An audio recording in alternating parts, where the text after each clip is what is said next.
नमस्कार दोस्तों, आपका स्वागत है हमारे चैनल द इन्फो में।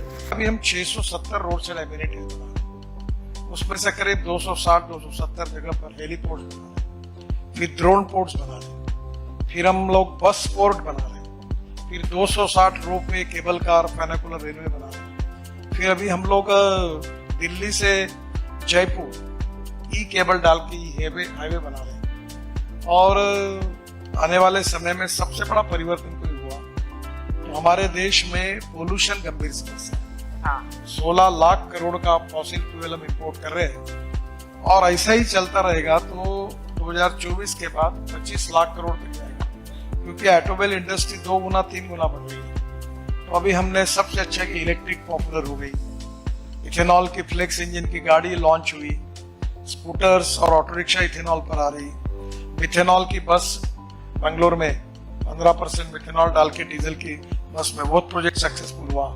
अब टाटा और लेलैंड ने आईसी इंजन में हाइड्रोजन पे गाड़ियां चलेगी। फिर मिथेनॉल का ट्रक लॉन्च हुआ। 186 यूनिट्स जो परली जलाते थे उससे अभी बायो सीएनजी और बायो एलएनजी बन रहा है। 36 यूनिट ऑलरेडी शुरू हो गए। और सबसे बड़ी बात है कि पानीपत में हमारे यहाँ बहुत अच्छा प्रोजेक्ट शुरू हुआ, इंडियन ऑयल ने शुरू किया कि परली से 1 lakh litre ethanol, 150 tonne bio bitumen और अब बायो एविएशन फ्यूल तैयार हो रहा है। हमारे देश में आने वाले समय में हवाई जहाज भी हमारे किसानों ने तैयार किए ईंधन पे चलेंगे। तो ये जो ट्रांसपोर्ट वो गाड़ी तो मर्सिडीज जैसी है, उसका नाम है मिराई। और देश में एक ही गाड़ी है जो मैं पायलट प्रोजेक्ट करके घुमाता हूँ लोगों को कन्विंस करने के लिए। वो गाड़ी हाइड्रोजन पर है, उसका नाम है मिराई। जापान में मिराई का अर्थ होता है फ्यूचर, भविष्य।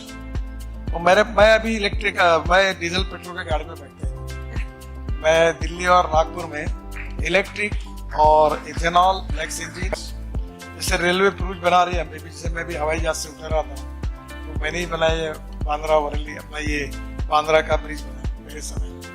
अब उस समय रेलवे का बाजू में बना। अगर गति शक्ति होती तो एक ही इस पे नीचे में रोड होता, ये रेलवे होती, ऊपर में ब्रिज होता, तो कॉस्ट कम हो जाती। तो ऐसी 800 नोट्स हमने निकाली। और जैसे अभी ये जेएनपीटी का जैसा रोड है, पूरा पनवेल तक नया बन गया। अब हम जेएनपीटी से डायरेक्ट दूसरा रोड बना रहे, मुंबई गोवा हाईवे को अलग से। तो डायरेक्ट पोर्ट का जो ट्रैफिक है जो पनवेल आता है वो नहीं आएगा। ऐसे बहुत से 800 नोड से airports, industrial clusters, logistic parks, ports, small minor ports, उनकी कनेक्टिविटी है कि जितना भी काम करो, हिंदुस्तान के लोगों के पास एक नेचुरल एक्सपर्टाइज है। वो पॉपुलेशन बढ़ती है और ऑटोमोबाइल नंबर बढ़ता है। तो आई एम नॉट श्योर। और एक बात हो गया जो एक अच्छा उदाहरण, मेरठ से दिल्ली आने के लिए 4.5 घंटे लगते थे। तो मुझे एक अमेरिका से आया हुआ लड़का मेरठ का मिला और कहता है कि मैं पहले दिल्ली में मैंने फ्लैट लिया था, मैंने फ्लैट बेच दिया, अब मैं मेरठ में अपना घर बंगला बनाया है और मैं कभी कभी मेरी फैमिली के साथ मेरठ से दिल्ली कैनॉट प्लेस आइसक्रीम खाने के लिए आता हूँ, क्योंकि जो 4.5 घंटे लग रहे थे वो 45 मिनट में आ रहे।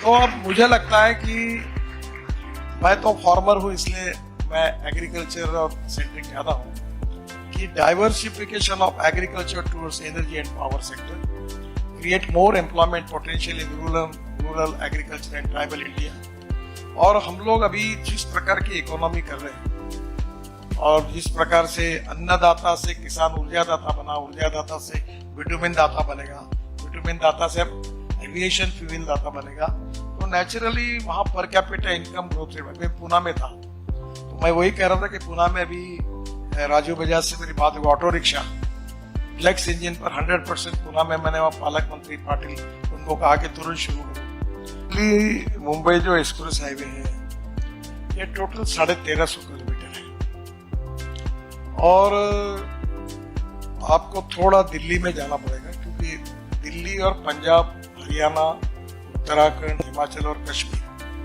ये जो लोग पूरे मुंबई आते हैं इनके लिए दिल्ली से आकर बहुत कंजेशन होता है। तो पहली बात तो हम लोग दिल्ली के आजू बाजू में 65,000 करोड़ के रोड जैसे पानीपत से आते समय हमने वो तो चंडीगढ़ तक के रोड में 13 फ्लाईओवर का भी हमने इनोवेशन किया। फिर पानीपत क्रॉस करने के बाद ये UR2 करके दिल्ली का रिंग रोड बना रहे। अब वहां से एयरपोर्ट जाने के लिए 2 घंटा लगता है और वहां से आप 20 मिनट में एयरपोर्ट जाओगे। ये शिव मूर्ति के पास आकर ये नीचे में 8 लेन की टनल बनाई है। टनल ने पहाड़ में नहीं, रोड के अंदर खोदा है। 8 लेन टनल है, कल आज तक पर वो दिखा है पूरा। उसके ऊपर में 8 लेन रोड है, उसके ऊपर में 4 लेन सर्विस रोड है, उसके ऊपर ब्रिज है और एयर स्ट्रिप के नीचे से डायरेक्ट तितरी पे जाएगा। और ये जो रोड आगे निकलेगा ये द्वारका एक्सप्रेस हाईवे से ये दिल्ली मुंबई हाईवे को सोना में जुड़ेगा और वहां से जुड़कर अभी ये JNPT तक आएगा। तो JNPT तक अभी सब काम शुरू हो गया है।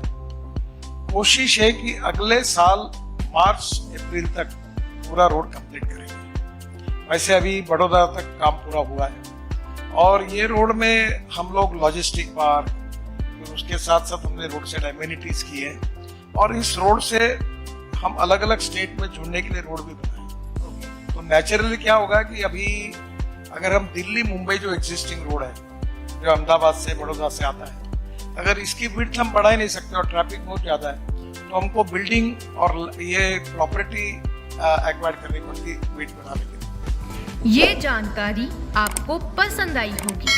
आप अपना प्यार और सहयोग ऐसे ही बनाए रखिए। धन्यवाद।